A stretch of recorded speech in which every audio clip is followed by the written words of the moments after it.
I stood on the front step holding the last box of our life together. Inside were family photos, my favorite tie, and a laptop I'd sold last week just to buy groceries. Rain soaked through the cardboard as my wife Claire read from a prepared list. Her mother Patricia stood beside her, arms folded, nodding at each accusation. "You're a failure," Claire said, her voice calm and rehearsed. "You quit your job. You gave up on us." The neighbor's phone camera caught everything, its little red light blinking like a warning.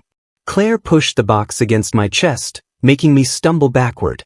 "Leave," she said, pointing toward the curb. Behind me, I heard the neighbor whisper, "Should I post this?" My phone was still inside the house, and through the window I could see it lighting up with missed calls. Someone was trying to reach me desperately. But who? And why now, at my lowest moment? I wanted to fight back, to defend myself, but the words died in my throat. The rain fell harder. Before we continue the story, welcome to Revenge Tranquil. If this is your first time here, don't forget to subscribe, like this video, and share your thoughts in the comments. We'd love to hear from you. Now, let's get into today's story. I sat on the curb watching rainwater seep into the box, ruining everything inside. My wedding ring sat on Claire's passenger seat like a trophy as she drove away. Her text arrived moments later, "You made your choice." I opened one of the missed calls and heard my old manager's voice on the voicemail. "Hey, where are you? The big contract just came through. We need to talk." My stomach dropped. The contract I'd worked on for months had finally landed, right after I quit to focus on family, like Claire had convinced me to do. She'd been so persuasive. "The kids need you home. I need you home. Money isn't everything." I'd believed every word. Now I realized the promotion I'd been promised was real, and I'd walked away from it 3 weeks ago. My hands shook as I replayed the voicemail. Could I call them back? Would they even consider rehiring me? The box beside me collapsed, spilling photos into puddles. At my friend Marcus's apartment, I crashed on his couch and checked my bank account. $0. Every penny was gone. I scrolled through months of statements, confused and panicking. Then I remembered the family plan papers Claire had me sign 6 months ago. "It'll make things easier," she'd said, sliding them across the kitchen table with that sweet smile. I trusted her completely. Now, digging through my email, I found the fine print buried in the documents. Joint account access. Full withdrawal rights for both parties. Legal authorization for Claire and Patricia to manage funds. My chest tightened. They drained everything systematically over the past 3 months. Small transfers at first, then larger amounts last week. I had proof they took my money, but proving it was theft would be nearly impossible. They'd covered their tracks with legitimate paperwork I'd signed like an idiot. Marcus handed me coffee. "You need a lawyer," he said quietly. I called my old firm the next morning, breathless with desperate hope. They offered me a remote freelance slot. Not the promotion, but enough to survive. "We can start you Monday," the HR representative said. Relief flooded through me until I tried logging into my work email to confirm. Password incorrect. I tried again. Account locked. Panic hit like ice water. I called back. "Someone changed your credentials this morning," they explained. "We received an email from your account requesting termination of access." But I hadn't sent anything. I scrolled through my phone, realizing Claire still had my laptop, the one with all my saved passwords. She'd locked me out deliberately, cutting off my only chance at income. My hands trembled as I tried password recovery, but the backup email was also compromised. Everything linked back to accounts she controlled. Marcus watched me spiral. "She planned this," I whispered. "Every single step." He nodded grimly. "Who else has your passwords?" The question hung in the air like smoke. I returned to the house hoping to retrieve my ID from the mailbox. As I approached, I noticed the neighbor's Ring camera pointed directly at our front door. My stomach sank. I checked social media on Marcus's phone and found it. My eviction, posted publicly, already gathering hundreds of views. The comments were brutal. Some pitied me. Others mocked. "He looks pathetic," one read. "She's better off," said another. But one comment caught my attention. "I worked with him. Something's wrong here." It was from Kyle, my former colleague from 3 years ago. A private message notification appeared. "I know what she's hiding," Kyle wrote. "We need to talk. But I need a favor first." My heart pounded. What could Kyle possibly know about Claire? And what favor could he want from someone who just lost everything? I stared at the message, weighing my options. Trust a near stranger, or stay in the dark. The rain started again, cold and relentless. Kyle met me at a dim coffee shop across town. He looked nervous, checking over his shoulder twice before sitting down. "Claire was my client's business partner 2 years ago," he said quietly. "She's been building a side portfolio. Real estate, investments, stuff you probably don't know about." My mind reeled. "How much?" He slid a folder across the table. "Enough that she shouldn't be claiming poverty. She's hidden assets under shell companies. Your joint account was just pocket change to her." I flipped through bank statements, property deeds, and incorporation papers. My wife, who'd convinced me we were struggling financially, owned 3 rental properties and held significant stock in a tech startup. She was wealthy. Far wealthier than I'd ever been. "Why tell me this?" I asked. Kyle hesitated. "Because she screwed over my client too. I need you to go public with this so it opens investigations into her other dealings. That's the favor." I stared at the documents, feeling sick and furious. Could I use this to prove she deceived me? Or would it make me look petty and vindictive? That night, I snuck into the attic through a side window Marcus helped me pry open. My hands shook as I searched through boxes, knowing Claire and Patricia were downstairs watching television. Finally, I found it, a shoebox ledger filled with Claire's handwriting. Dates, payments, company names I didn't recognize. My heart raced as I photographed every page with Marcus's phone.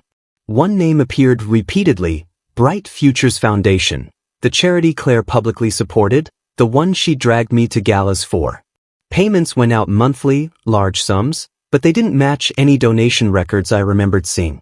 I cross-referenced dates with our joint account. Every time Claire transferred money to Bright Futures, our balance dropped significantly. She'd told me those were emergency expenses for the kids. I'd believed her. Now I saw the pattern clearly. This wasn't charity. This was something else entirely.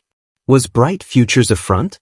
I took one last photo and climbed back down, my mind racing with terrible possibilities.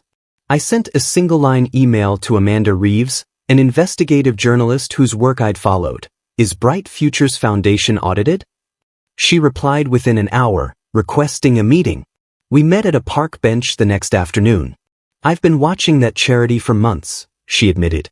"The director has ties to several suspected money laundering operations." "What do you know?" I showed her the ledger photos. Her eyes widened. "This is exactly what I needed.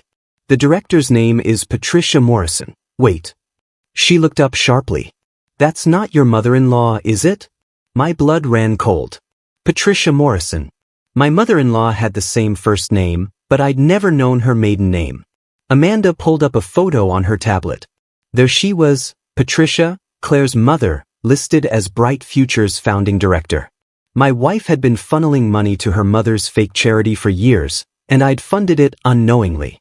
"If I publish this," Amanda said carefully, "your family will be investigated. Are you ready for that?" I stared at Patricia's smug photo. Yes. Following Amanda's advice, I quietly filed a complaint with the State Charity Commission and requested an emergency freeze on suspicious accounts linked to Bright Futures. Within 48 hours, Claire called me, her voice shaking with fury. "What did you do?" she screamed. "You ruined everything. The accounts are frozen. Do you have any idea what you've done?" I stayed calm. "I filed a legitimate complaint. That's all." She laughed bitterly. "You think you're clever? I've already told everyone the truth about you. Check your messages." I opened the family group chat and felt my stomach drop. Claire had sent a long message to aunts, uncles, cousins, everyone, painting me as unstable, aggressive, and financially irresponsible. "He abandoned his children," she wrote. "He quit his job and refused to support us. Now he's harassing me legally because I asked him to leave." The replies were unanimous support for her. Nobody questioned her story. Nobody asked for my side. I sat in stunned silence. Which relatives would believe me if I told the truth? The answer was clear: none of them. Claire arranged a family reconciliation dinner without inviting me. I sat in the parking lot outside the restaurant, watching through the large windows as she performed for our relatives. She gestured dramatically, dabbing her eyes with a napkin while Patricia nodded sympathetically beside her. My sister-in-law Vanessa laughed openly at something Claire said, probably another lie about me. I wanted to leave, but something made me stay. Then I heard it through the cracked window, Vanessa addressing Patricia directly. "Well, Mrs. Collins certainly raised her daughter right," she said with a smile. My heart stopped. Collins. That was the name from Kyle's documents, the shell company name Claire used for wire transfers. Why was Vanessa using it as Patricia's surname? I zoomed in with Marcus's phone camera, capturing the moment. Patricia didn't correct her. She just smiled and sipped her wine. Mrs. Collins. That was her business alias, and the family knew. They were all complicit. I drove away with shaking hands, finally understanding how deep the deception ran. I researched the Mrs. Collins alias obsessively. It led to a registered business mailbox across town. For 3 days, I staked out the location during lunch hours, watching from my car. On the 4th day, a courier arrived and dropped a thin envelope into the Collins box. I waited until he left, then approached the facility manager. "I'm Collins's assistant," I lied smoothly. She asked me to pick up her mail. He hesitated but handed me the envelope after I showed him a fake business card Marcus had helped me print. Inside was a key card, blank except for a magnetic strip and a small logo I recognized. First National Bank. Safety deposit box access. My hands trembled. Claire had been hiding physical assets in plain sight, under an alias, in a secure location I'd never have found without luck and desperation. But how could I access the box without her knowing? And what would I find inside? I stared at the key card, knowing this was either my salvation or my final mistake. Using Amanda's connection, I hired a private investigator named Hector. He was expensive, money I borrowed from Marcus, but professional. Within a week, he delivered surveillance footage from First National Bank showing Claire entering the vault room with a man I didn't recognize. They spoke briefly, then exchanged a thick envelope. I watched the footage repeatedly, zooming in on details. The man wore a ring with a corporate crest I recognized, Donovan Industries, a real estate investment firm Claire had once called predatory and unethical. She'd ranted about them over dinner 2 years ago, calling their CEO a criminal. Now she was meeting with someone from that company in secret. Hector froze a frame showing the man's face clearly. "That's Blake Harrison, Donovan's senior VP. Want me to dig deeper?" I nodded, my mind spinning. What was their arrangement? Was this connected to the hidden assets? The charity scheme? Or something worse? The footage timestamp showed the meeting happened 1 week before Claire convinced me to quit my job. A package arrived at Marcus's apartment addressed to a resident.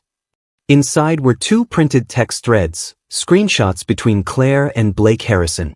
My hands shook as I read them. "Timing the divorce is critical," Blake wrote.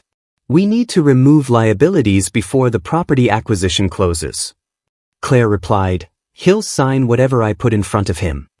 He trusts me completely." Another message. "The charity route worked perfectly. Money's clean and untraceable. Blake, once he's out, we split the portfolio 60-40. Your mother gets her cut from Bright Futures." I felt physically sick. My marriage hadn't fallen apart. It had been dismantled deliberately, strategically, as a business transaction. Claire had planned everything, convincing me to quit, draining the accounts, evicting me publicly to create a narrative of my failure. The divorce wasn't about our relationship. It was about removing me as a financial obstacle so she could profit with Blake. I photographed every page and sent them to Amanda. Her response was immediate. "This is explosive. Are you ready to go public?" I leaked select portions, screenshots of receipts, the ledger, hints at fraud, to a local gossip forum known for picking up stories. Within hours, the post exploded. Hundreds of comments dissected every detail. "That charity sounds shady," someone wrote. "Check the director's background." Claire panicked. She announced a live-stream charity event for Bright Futures, attempting to salvage her public image with an emotional speech about helping families. I watched from Marcus's laptop as she spoke confidently, Patricia beside her smiling. But then the charity director stumbled. Someone in the live chat asked about a specific donation date, one from my ledger photos. Patricia hesitated, gave conflicting information, then laughed it off nervously. The chat erupted. "She's lying," dozens of viewers typed simultaneously.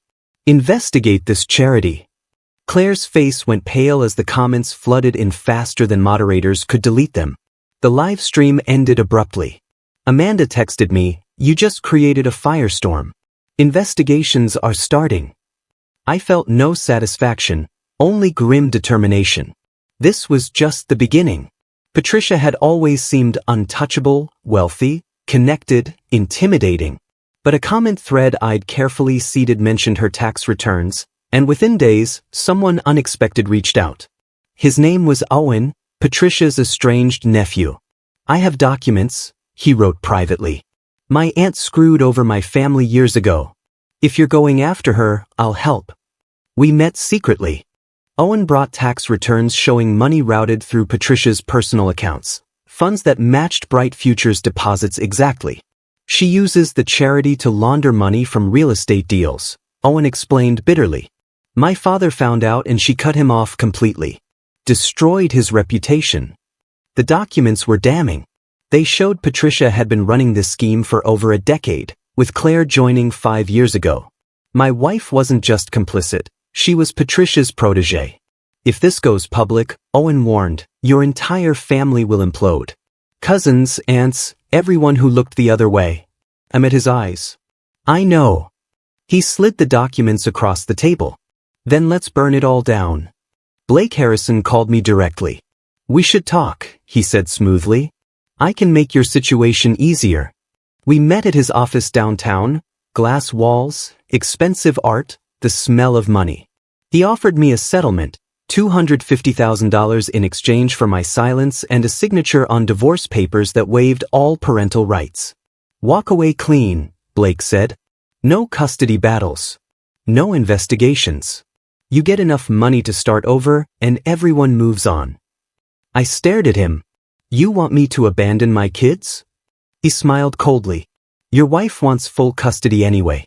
This way, you profit from your loss." I stood to leave. He stopped me. "Before you refuse, you should know, we have evidence of your aggression. Lie detector results.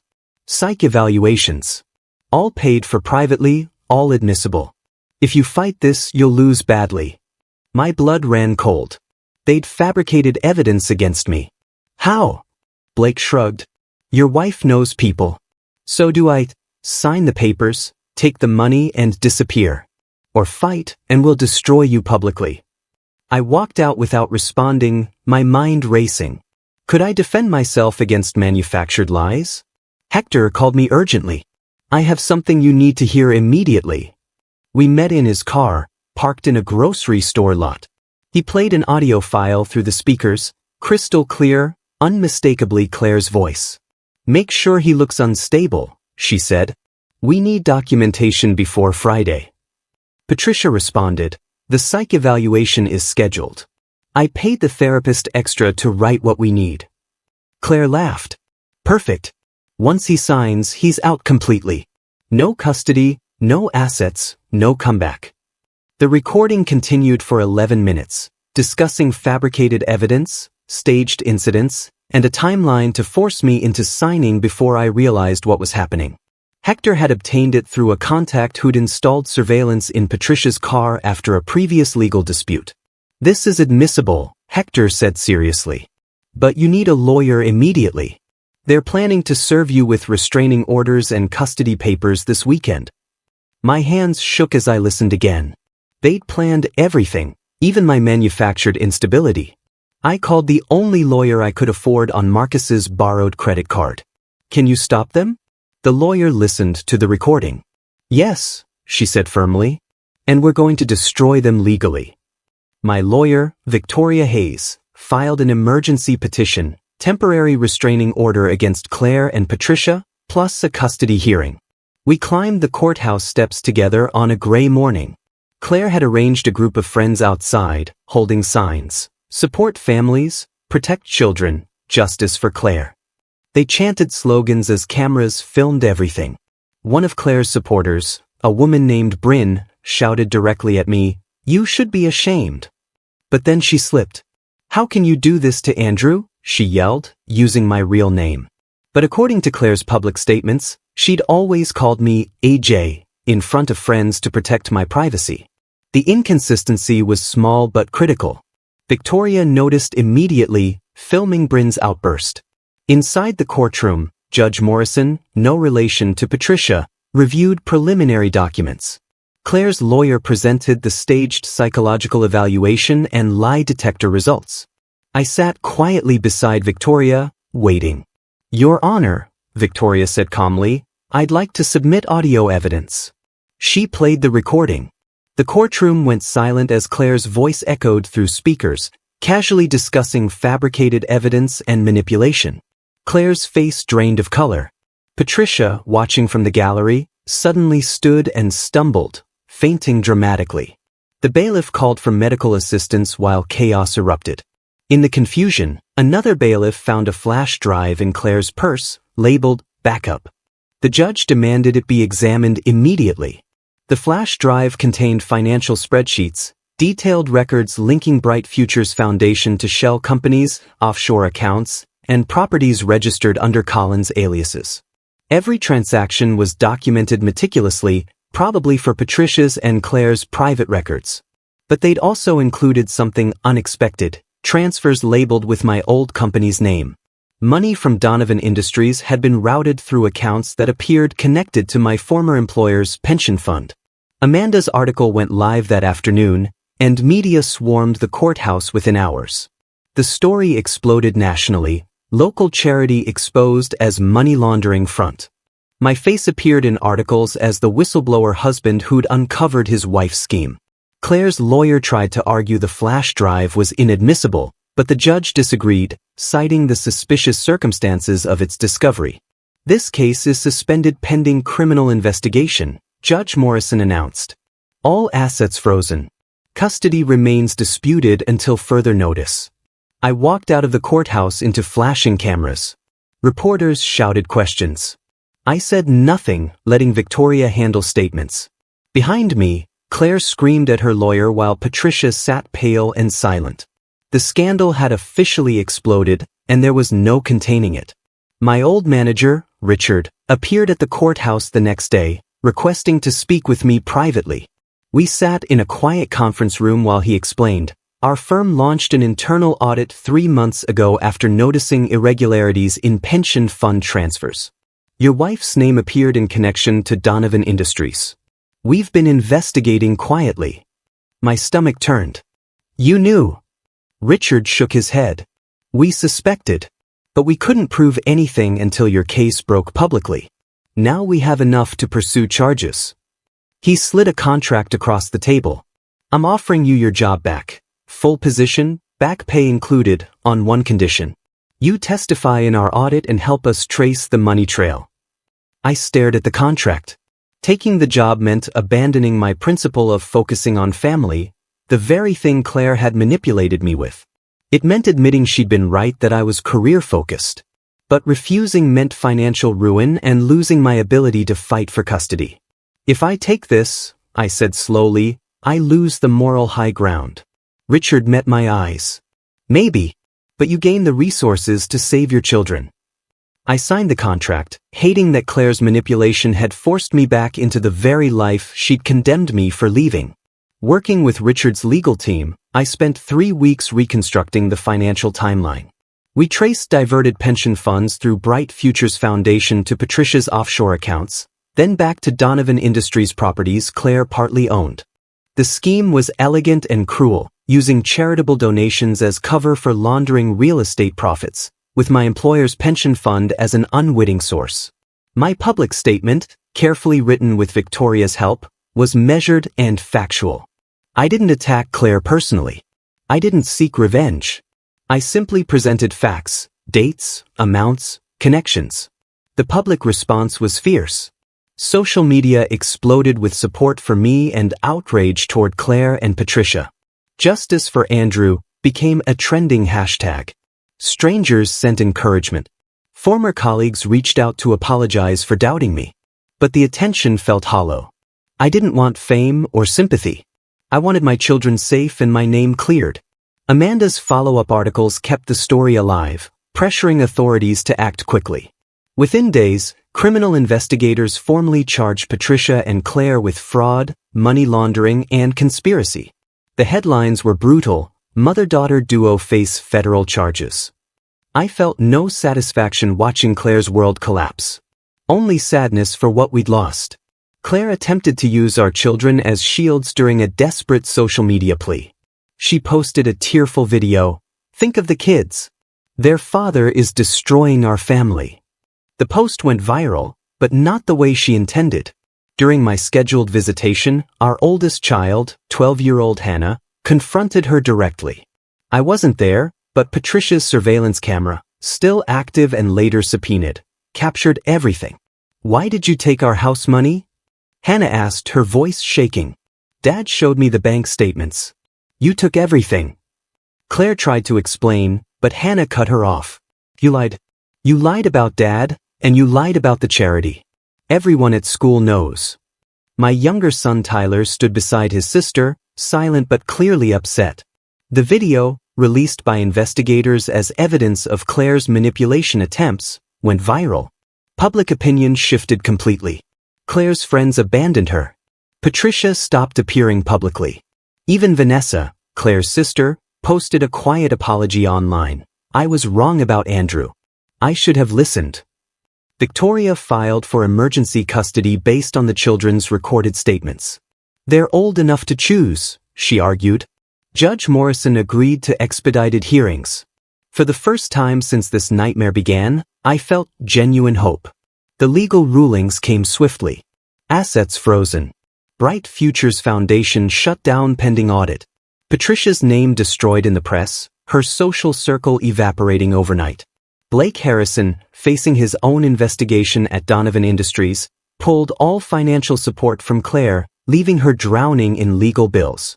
She released a final, desperate live confession, a rambling, tearful admission that she'd made mistakes, but insisted she'd done everything for the family. The confession rang hollow as reporters replayed clips of the recording where she'd casually discussed destroying me.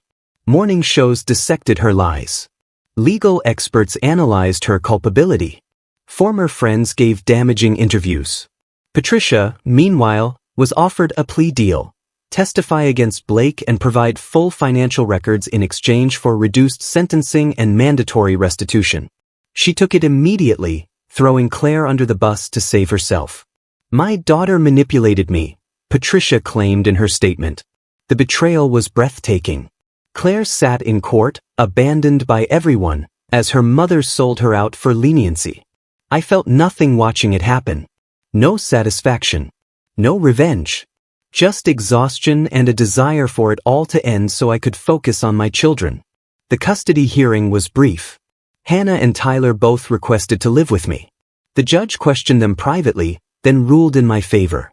Primary custody to father, with supervised visitation for mother pending resolution of criminal charges. Claire sobbed in the courtroom, reaching for the kids, but they pulled away. That image, my children choosing me, was replayed endlessly on news channels. I hated the publicity, but I understood it served a purpose, showing other victims of financial abuse that fighting back was possible. Restitution was ordered. Claire and Patricia were required to repay diverted funds, including my drained accounts and my employer's pension losses. The amounts were staggering, far more than they could pay, meaning asset seizures and bankruptcy. Claire's hidden properties were liquidated. Patricia's offshore accounts emptied. Blake Harrison faced separate federal charges. The empire they'd built crumbled completely. I received a check for $83,000, a fraction of what they'd stolen, but enough to start rebuilding. Marcus finally stopped letting me sleep on his couch, joking that I could afford my own place now. Amanda won journalism awards for her investigation. Victoria became a prominent advocate for family fraud victims. And I tried to disappear from the spotlight, focusing entirely on healing with my children. 1 year later, I stood on a different front step, this time holding a key to a modest apartment I'd rented with honest income from my restored job.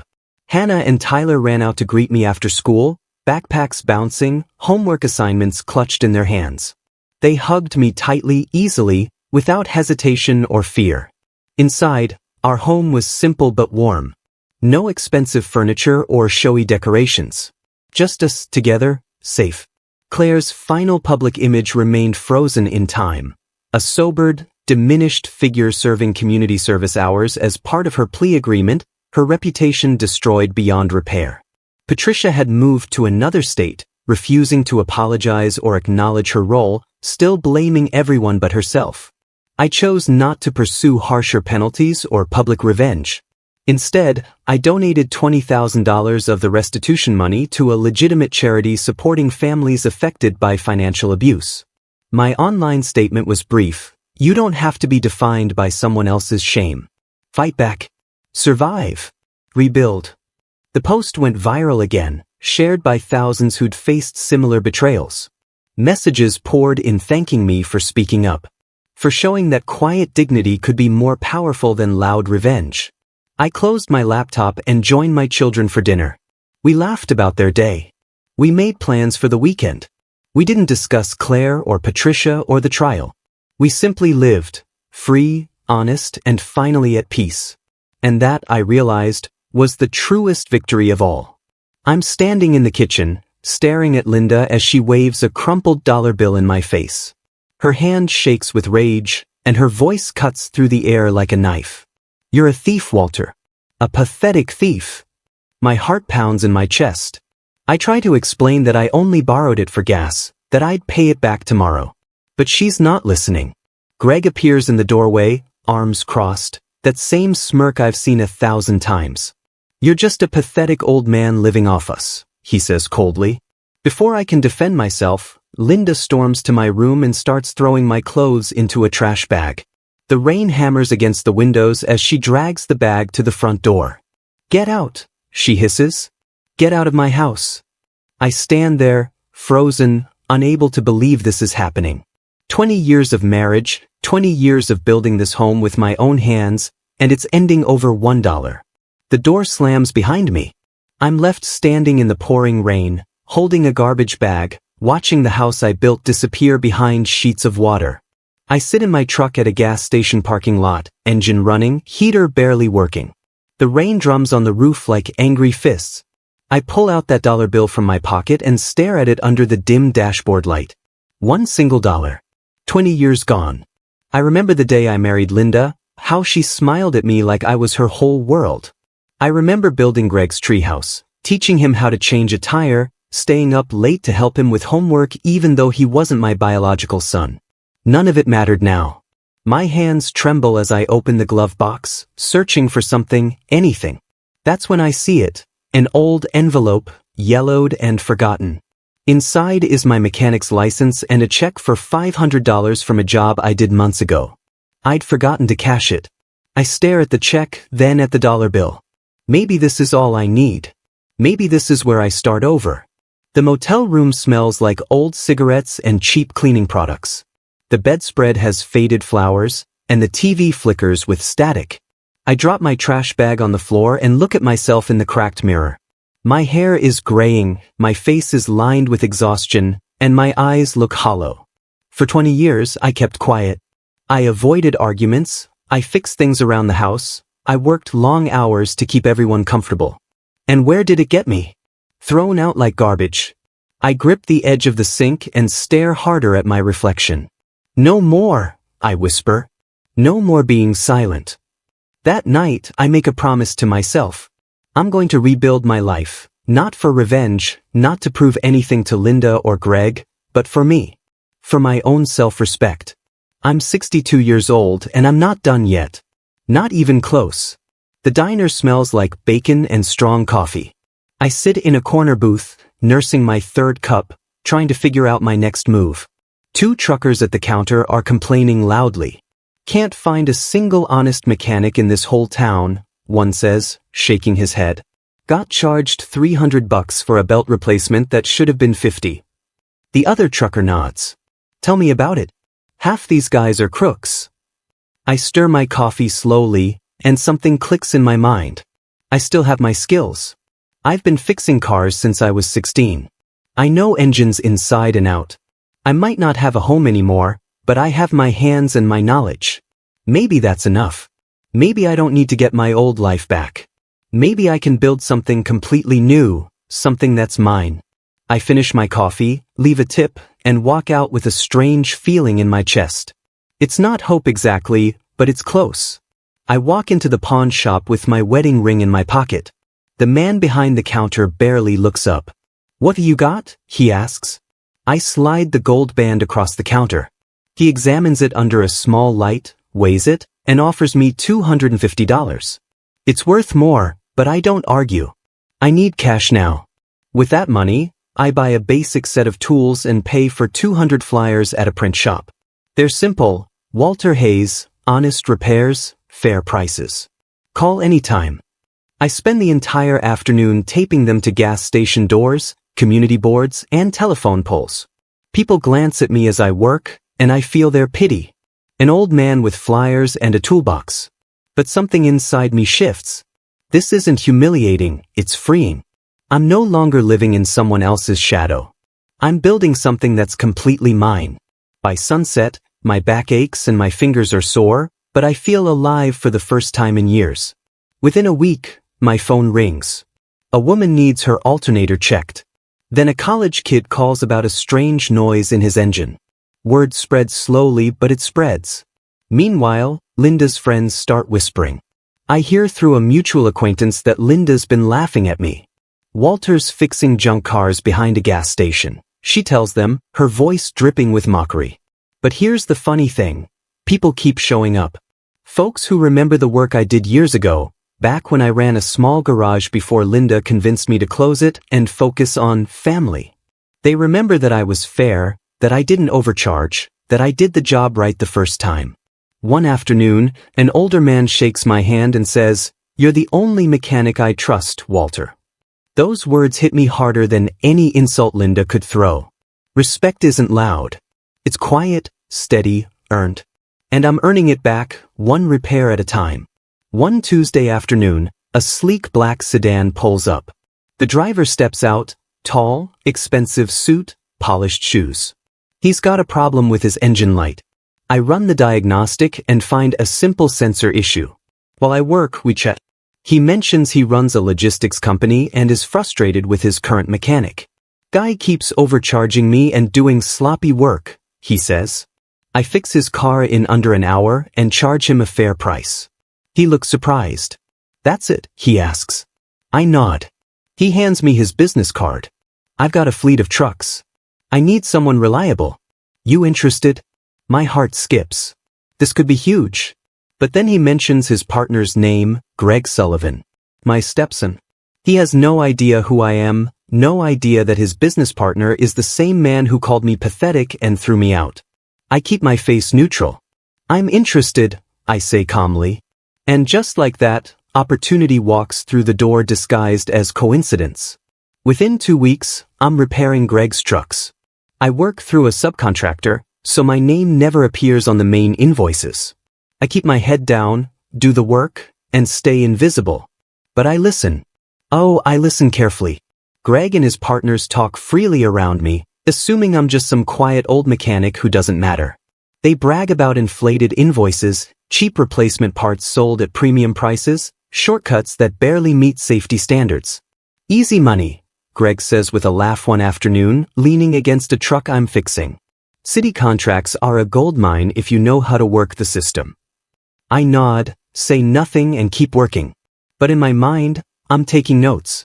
Every conversation, every shady deal, every corner they cut, I remember it all.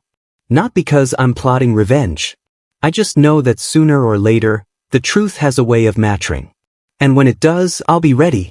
I start keeping records. Photos of faulty parts they're installing, receipts that don't match the work actually done, screenshots of text messages where they joke about fooling inspectors. I store everything in a folder on my phone and back it up on a flash drive I keep hidden in my toolbox. I'm not doing this out of anger. I'm doing it because I've learned something important.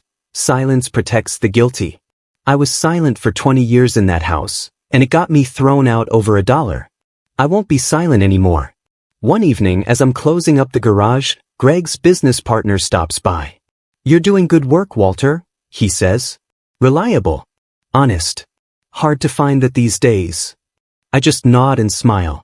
He has no idea that the reliable, honest mechanic he's praising is the same man his partner mocked and discarded. But he will. They all will. Patience, I remind myself. Let the truth walk in by itself. 6 months after I was thrown out, Linda calls me. Her voice is unnaturally sweet. "Walter, I've been thinking, maybe we were too harsh. Why don't you come over for dinner? Let's talk." Against my better judgment, I agree. When I arrive, the house looks the same. The porch I repaired, the garden I planted, the shutters I painted. But it doesn't feel like home anymore. Linda has set the table like old times. Candles, her good dishes, even my favorite roast. For a moment, I almost believe she wants to make things right. Then, halfway through dinner, she slides a manila envelope across the table. "I think it's time we made this official," she says quietly. I open it. Divorce papers. I read through them slowly. She's asking for almost nothing, just wants the split to be clean. "You'll never make it on your own, Walter," she says, not cruelly, but like she's stating a fact. I pick up the pen, sign each page without hesitation, and slide the papers back. "We'll see," I say. I leave without finishing my meal. A week later, I'm at the garage when I receive an official-looking letter. My hands shake as I open it. It's from the city's contracting office. My name, Walter Hayes, is listed as senior consultant on multiple invoices for Greg's company. But I never agreed to that. I never signed anything. They've used me as a scapegoat. If anything goes wrong, if inspectors find problems, I'll be the one held responsible. My first instinct is panic. Then I remember the folder on my phone, the flash drive in my toolbox. I have proof of everything. Proof that I was just a subcontractor doing honest work, proof of their shady deals, proof that they forged my involvement. I close my eyes and take a deep breath. They think they've trapped me. They think I'm too old, too broken, too powerless to fight back. But they're wrong. I'm not the same man they threw out 6 months ago. I'm not scared anymore. I'm ready. Greg's company is preparing for a city audit. I overhear him on the phone one afternoon, laughing confidently. "We'll pass with flying colors," he tells someone. "I've got everything covered." When he hangs up, he notices me nearby and smirks. "Big audit coming up, old man. Gonna be a good payday for us." I wipe my hands on a rag and smile. "Good luck with that," I say calmly. He looks at me strangely, like he's trying to figure out if I meant something by it. But I just return to my work, humming softly. That night, I organize all my evidence into a single file. Photos, receipts, invoices, text messages, everything. I label it clearly and make 3 copies. One stays with me, one goes to my lawyer, and one goes into a safe deposit box. Then I sit back and wait. I learned something important in my 62 years. Don't strike first. Let the truth walk in by itself. It's more powerful that way. I meet my old friend Carl at the diner. He's a retired city worker, someone I've known for 30 years. I tell him everything. The $1, the divorce, Greg's company, the forged documents. He listens quietly, sipping his coffee. When I finish, he leans back and sighs. "Walter, you've got everything you need to bury them. But here's my advice. Don't be the one to pull the trigger. Let them hang themselves." I nod slowly. "How?" Carl taps his mug. "That audit's coming up. If they're dirty, the inspectors will find it. Your job is just to be ready when they ask questions. Tell the truth. Show your proof. Let the system do the rest." Revenge is loud and messy. Truth is quiet and inevitable. I shake his hand and leave the diner feeling lighter. I'm not going to attack. I'm just going to wait. And when the door opens, I'll walk through it with my head held high. Audit day arrives on a cold Tuesday morning. City inspectors show up with clipboards and serious faces. Greg is strutting around, all confidence and charm, shaking hands and making jokes. Then one of the inspectors calls me over. "You're Walter Hayes?" I nod. "We have some questions about these invoices." They show me documents with my name on them. I stay calm. "I can explain everything," I say. I pull out my phone, open my folder, and hand it to them. These are my actual records. Every job I did, every part 1 installed, every hour I worked. You'll notice they don't match what's on those invoices. The lead inspector's eyes widen as he scrolls through my evidence. He glances at his partner, then back at me. "Mr. Hayes, would you be willing to provide a formal statement?" "Absolutely," I say. Greg's face goes pale. He rushes over, his voice rising. "You set me up." "You," the inspector cuts him off. "Sir, step back." I don't say a word. I don't have to. The truth speaks for itself. Within 3 days, everything collapses. Greg's company loses its city contracts. Fines pile up, tens of thousands of dollars for fraud, safety violations, falsified records. His employees start quitting, refusing to be associated with the scandal. Linda's phone stops ringing. Her friends, the same ones who mocked me, distance themselves from her. I hear through Carl that she's been crying to anyone who'll listen, saying she had no idea what Greg was doing. Meanwhile, I go back to my quiet routine. I fix cars, I drink coffee at the diner, I sleep soundly in my small apartment.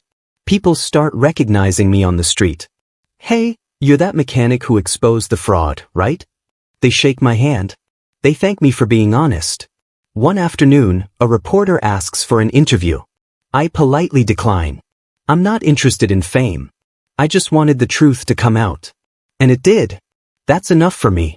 2 weeks after the scandal breaks, I receive a phone call from the city's transportation department. "Mr. Hayes, we've been reviewing your work and your testimony. We're impressed. We'd like to offer you a position as an independent consultant. You'd review repair contracts, inspect work quality, and ensure our vendors are meeting standards." I nearly dropped the phone. A stable job. Real respect. A chance to use my skills in a meaningful way. "I'd be honored," I say. They send me the contract that afternoon. The pay is good, better than I've made in years. But more than the money, it's the respect. For the first time in decades, I feel valued. I feel seen. That evening, I sit in my apartment and let myself smile. I'm 62 years old, I was thrown out over $1, and now I'm rebuilding my life on my own terms. It's not revenge. It's redemption. 3 months later, I receive a lawsuit notice. Greg is suing me for defamation and malicious interference with his business. I hand the papers to my lawyer, who reads them and laughs. This won't last 5 minutes in court. The hearing is short. The judge reviews the evidence, my records, the city's audit findings, Greg's falsified invoices. He looks at Greg's lawyer with barely concealed irritation. This case is frivolous and without merit. Dismissed. I walk out of the courthouse into bright sunshine. On the steps, I see Linda. She's thinner, older looking, her makeup smudged. "We lost everything, Walter," she says, her voice breaking. "Greg's broke. The house might go into foreclosure. We have nothing." I pause for just a moment. Part of me wants to feel satisfaction, but all I feel is tired. "I'm sorry to hear that," I say quietly. And I mean it. Then I walk away, leaving her standing on those courthouse steps, and I don't look back. A month later, there's a knock on my apartment door. I open it to find Linda standing there with a suitcase. Her eyes are red, her hands are shaking. "Walter, please. I have nowhere else to go. Can I just stay here? Just for a little while. Until I figure things out." Every instinct tells me to say no. To close the door and let her deal with the consequences of her choices. But I'm not that person. I never was. I step aside. "You can have the spare room," I say. "But this isn't forever, Linda. This is temporary." She nods quickly, tears streaming down her face. "Thank you. Thank you so much. She moves in that night. I don't yell. I don't lecture. I just give her space and let her sit in the silence. For 20 years, I lived in her shadow. Now, for the first time, she's living in mine. And maybe, just maybe, she's starting to understand what peace really looks like. Living with Linda is strange. We're polite, distant, like roommates who barely know each other. She cooks sometimes, cleans the apartment, tries to make herself useful. But she's quiet now, really quiet. One evening she asks, "How did you do it, Walter? How did you start over with nothing?" I set down my coffee. I didn't have nothing. I had my skills and my integrity. That was enough. She looks down. I never appreciated that. I'm sorry. It's the first real apology she's ever given me. I nod slowly. I know. We don't talk much after that, but something shifts. She's not the same woman who threw me out. And I'm not the same man who left. We're both different now, shaped by consequences and choices. I still don't love her. I don't think I ever will again. But I don't hate her either. And that, in its own way, is a kind of peace. My phone rings late one night. It's Greg. His voice is shaking, desperate. "Walter, please. They're charging me with fraud. I could go to jail. Please, you have to help me. Tell them it was a mistake, tell them." I close my eyes and take a deep breath. "Greg, I can't help you. But you're the only one who can. You were there. You know, I know you cut corners," I say, my voice steady. "I know you lied on invoices. I know you used my name without permission. I didn't ruin you, son. You did that yourself." There's a long silence on the other end. Then quietly he says, "I called you pathetic." I know. "I'm sorry, Walter. I'm so sorry." I believe him. But it doesn't change anything. "I hope you figure things out, Greg. I really do. But I can't save you from your own choices." I hang up. My hands are shaking, but my conscience is clear. A month later, a journalist from the local paper contacts me. She wants to write a story about what happened, how I exposed the fraud, how I rebuilt my life. I hesitate, but Carl convinces me. "People need to hear this, Walter. It's bigger than you." The article runs on a Sunday. The headline reads, "Mechanic's Honesty Exposes Corruption and Rebuilds His Life." It includes my photo, my story, and quotes from city officials praising my integrity. The response is overwhelming. People stop me on the street to shake my hand. Business owners offer me work. A local trade school asks if I'd be willing to teach a class. I'm not famous, not really, but I'm respected. And that respect feels better than anything I had in that house with Linda and Greg. One evening, a young mechanic approaches me at the diner. "You're Walter Hayes, right? You're kind of a hero, man." I smile. I'm just a mechanic who told the truth. While packing boxes for my move to a new house, a small place I bought with my savings, I find that crumpled dollar bill in my wallet. I stare at it for a long time, remembering that rainy night, that trash bag, that slammed door. This dollar destroyed my old life. But in a strange way, it also saved me. I take it to a frame shop and have it mounted with a small brass plaque that reads, "The dollar that bought my freedom." I hang it by the front door of my new house, right where I'll see it every morning.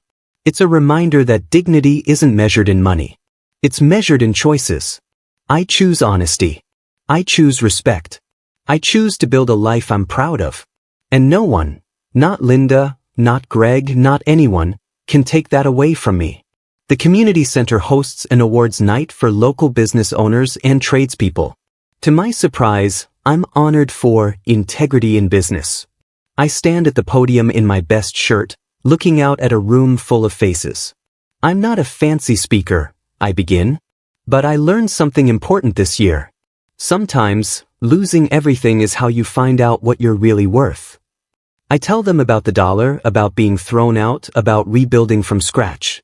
I didn't do anything special. I just stayed honest. And that was enough. The room erupts in applause.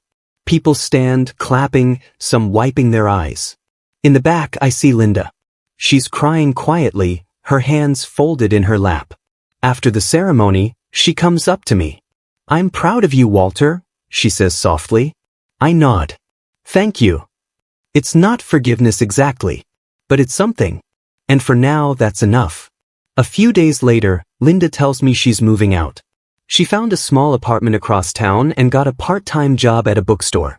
I need to figure out who I am without depending on someone else, she says. I help her move her things. Before she leaves, she hands me an envelope. Inside is a single dollar bill and a handwritten note. You were right. This is all I owed you. Thank you for showing me what integrity looks like. I stare at the note for a long time. Then I fold it carefully and tuck it into my wallet. She leaves quietly, no drama, no tears. Just a simple goodbye. I close the door and stand in my small, peaceful house. For the first time in 20 years, I'm truly alone. And I'm okay with that. Better than okay. I'm free. 6 months later, I open my own repair shop. It's small, just 2 bays, a waiting area with a coffee pot, and a hand-painted sign out front, $1 Motors. People ask about the name, and I tell them the story. Some laugh, some shake their heads in disbelief, but they all remember it.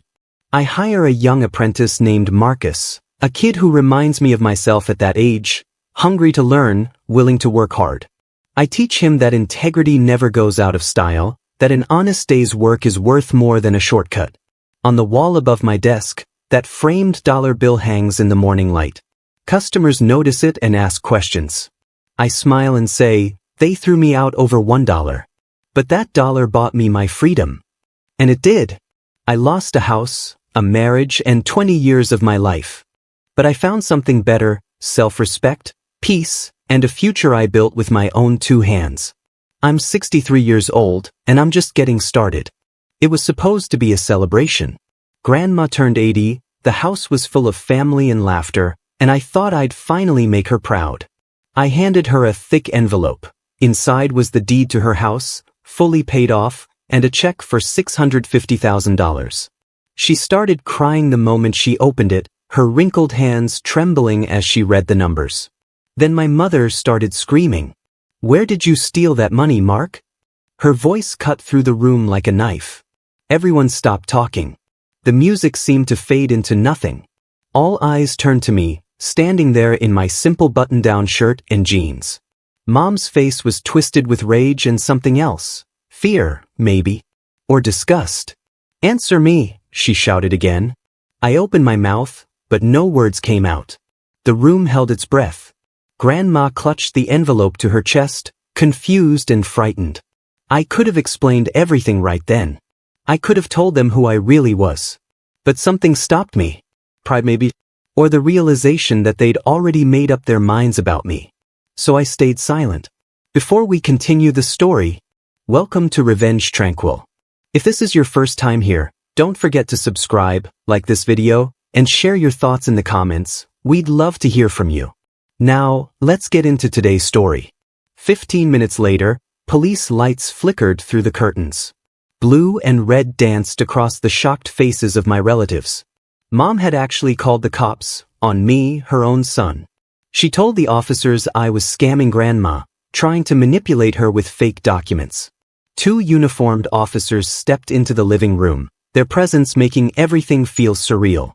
Sir, we need to ask you some questions, one of them said, his hand resting on his belt. I nodded calmly, even though my heart was pounding. They asked where the money came from.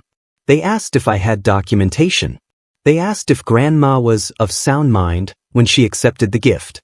I answered each question with quiet honesty, but I didn't offer proof of my real identity. Part of me wanted to see how far Mom would take this. Another part of me was too hurt to fight back. After 20 minutes of questioning, they couldn't find anything suspicious. They told Mom they couldn't arrest someone for giving a gift. But the damage was already done. After the cops left, Mom wasted no time controlling the narrative. She gathered my aunts and uncles in the kitchen and told them I'd lost it completely.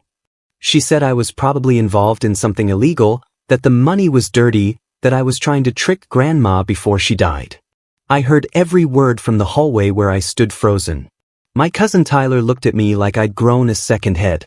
My Aunt Brenda whispered something to her husband and they both stared. Even my younger brother, Kyle, kept his distance. Grandma tried to defend me. Mark wouldn't do that, she said weakly, but her voice was drowned out by Mom's certainty. Nobody listened to her. They saw an old woman being manipulated, and they saw me, the family disappointment, as the manipulator. I grabbed my coat and walked toward the door. "Mark, wait," Grandma called out, but I couldn't stay. I couldn't watch them turn her against me too.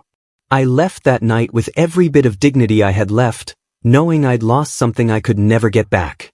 I hadn't always been the family disappointment. 2 years earlier, I worked as a senior analyst at Thornfield Capital, one of the biggest investment firms in the state. I made good money, had a corner office, and a promising future. Then I discovered something that changed everything. My boss, Vincent Harlow, was running an investment scheme that was bleeding clients dry. Fake projections, hidden fees, fabricated returns, it was all there in the files I accidentally stumbled upon. I spent weeks verifying what I'd found, barely sleeping, double-checking every number. When I was certain, I reported it to the authorities. Within a month, Vincent was arrested. The firm collapsed. And I became the whistleblower nobody wanted to hire. Other companies saw me as a liability, someone who couldn't be trusted to stay quiet. My name got quietly blacklisted in the industry. I lost my job, my reputation, and my savings fighting legal battles. Mom called me naive when I told her what happened. "You always ruin things for yourself," she said coldly. "You should have just kept your head down." Grandma was the only one who called to ask how I was holding up. While everyone else avoided me, she showed up at my tiny apartment with groceries and hope. She slipped a few $100s into an envelope and pressed it into my hands. "Mark, listen to me," she said, gripping my shoulders with surprising strength. "You're not done. You're being planted, not buried. God plants seeds in the dark before they grow." Her words cracked something open in me. I'd been drowning in shame and anger, convinced I'd destroyed my own life for nothing. But Grandma saw something different. She saw someone who'd chosen integrity over comfort. That night, after she left, I sat at my kitchen table and made a decision. If the industry wouldn't hire me, I'd build something of my own. I pulled out a notebook and started writing down ideas, services I could offer, clients I could help, ways to do things differently. By morning, I had the skeleton of a business plan. It wasn't much, but it was a start. With Grandma's encouragement ringing in my ears, I started my own financial consulting business from that cramped apartment. I had no investors, no fancy office, no safety net. Just me, a second-hand laptop I bought off a college student, and an unshakable determination to prove I wasn't finished.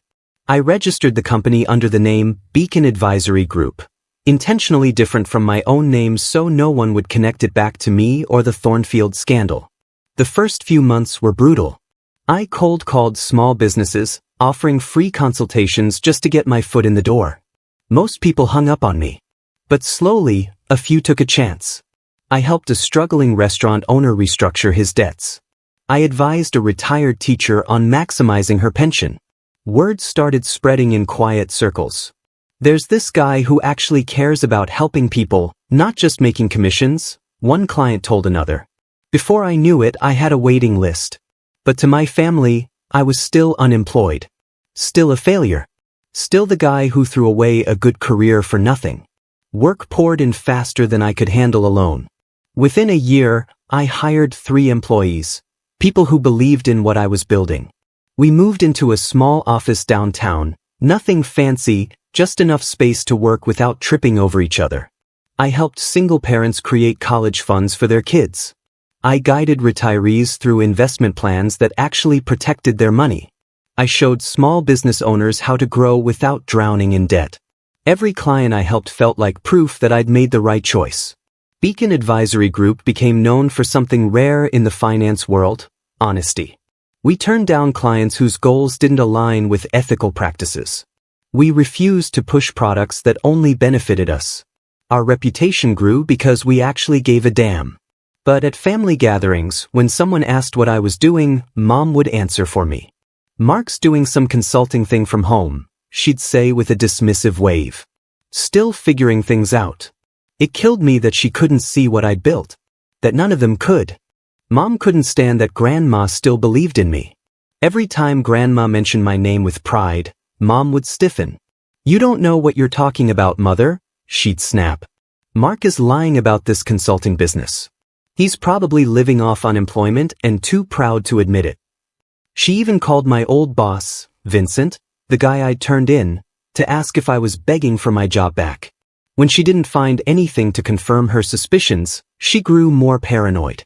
She told relatives I was hiding something. She suggested I might be involved in shady online stuff. At Thanksgiving, she cornered me in the garage. "What are you really doing, Mark?" she demanded. "Because I don't believe this consultant story." I looked at her, really looked at her, and realized she needed me to be failing. My success, no matter how small, threatened the narrative she'd built about me. So I simply said, "Believe what you want, Mom." And I walked away. I stopped trying to prove myself to her that day. When Grandma's 80th birthday rolled around, I wanted to give back what she'd given me, stability and unshakable faith. By then, Beacon Advisory Group had grown beyond anything I'd imagined. We had 15 employees, major corporate clients, and I'd been featured in 2 industry publications. I sold some company shares and arranged the gift carefully. I paid off Grandma's house completely and wrote her a check for $650,000 to secure her future. I had everything documented, every transaction clean and legal. I pictured her opening the envelope, tears of joy streaming down her face. I imagined Mom finally seeing that I'd made something of myself. I never imagined police lights. I never imagined being treated like a criminal in front of my entire family. But that's exactly what happened. And in that moment, standing in Grandma's living room while officers questioned me like a thief, I understood something clearly. Some people would rather believe the worst about you than admit they were wrong. Mom had chosen her narrative. And nothing, not even the truth, would change her mind. After the party, Mom didn't stop. She told neighbors I'd forged the documents. She posted vague warnings on social media about elderly financial abuse, without naming me directly, but everyone knew. My cousins stopped answering my calls. Tyler blocked me on everything. My brother Kyle sent a short text, "Just stay away for a while." Grandma was caught in the middle, torn between her daughter and her grandson. I visited her 3 days after the disaster. She was sitting in her favorite chair, looking smaller somehow. "I'm so sorry, Mark," she whispered. I tried to tell them. I knelt beside her and took her hands. "Grandma, this isn't your fault. None of this is your fault." She started crying and it broke something in me. "I don't understand why she hates you so much," she said. I didn't have an answer. All I could say was, "Don't worry. I'll handle this the right way." I kissed her forehead and left, my jaw tight with determination. Mom wanted a war. But I'd fight it with truth, not anger. A week later, Grandma called me in a panic. Her voice shook as she whispered into the phone. "Mark, your mother did something. She went to some lawyer." My stomach dropped. I drove straight to Grandma's house and she showed me the papers. Mom had filed to become Grandma's legal, financial guardian, claiming she was no longer mentally competent to handle her own affairs. The police report from the party was attached as evidence, proof, she argued, that Grandma was being manipulated. I read through the documents twice, my hands shaking with rage. This wasn't about protecting Grandma. This was about control. About taking away her independence and, conveniently, access to the money I'd given her. Grandma looked at me with frightened eyes. "What do I do?" My calm shattered into something colder, sharper. I pulled out my phone and called my firm's legal team. "We need to move fast," I told them. Then I looked at Grandma and said, "Don't worry. She's not taking anything from you. I promise."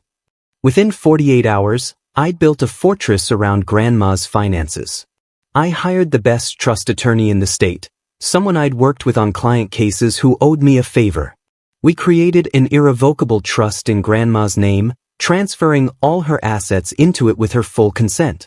Every cent was documented. Every transaction was crystal clear. Medical evaluations proved she was completely sound of mind. Character witnesses, including her doctor and pastor, provided statements. We made it legally impossible for anyone to claim incompetence or manipulation. When Grandma signed the papers, her hands shook, but her voice was steady. "Do what you must, son," she said. I made sure the trust named me as trustee, with strict rules that prevented anyone, including me, from accessing funds without proper justification.